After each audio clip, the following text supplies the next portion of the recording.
இப்போ 82ஆம் ஆண்டு காலப்பகுதியிலிருந்து இங்கே இருக்கிறோம். எங்களோட அப்பாட காலத்தில் இருந்து இதுவரைக்கும் எங்களுக்கு இந்த காணிக்கான உறுதி ஆவணங்கள் எதுவும் இல்லை.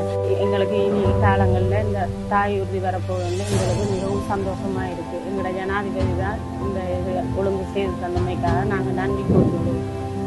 உறுதி கிடைச்சா நல்லது தானே, வீட்டு உறுதி தானே, வீட்டுக்கு முக்கியமாக உறுதி வேணும் தானே. வந்த காலத்துல உறுதி இல்லாம தான் இனி வச்சு எங்களுக்கு காணிக்கு ஒரு அத்தாட்சி தானே, எங்களுக்கு உரிமை வந்து உரிமை வந்து எங்களுக்கு கிடைக்க போகும். இப்போ எங்களுக்கு ஆரம்ப காலத்தில் இருந்தே எங்களுக்கு இதுவரைக்கும் மக்களால் தெரிவிக்கப்பட்ட ஜனாதிபதிகள் வந்தும் எங்களுக்கு இதுதான் முதல் முறையாக எங்கள்கிட்ட கையில ஒரு பொறுமதியான ஒரு அரச உறுதிய ஜனாதிபதி அவர்கள் ரணில் விக்ரமசிங்க ஐயா எங்களுக்கு கையளிக்கிறதை இட்டு நாங்கள் சந்தோஷத்தை அடைகிறோம்.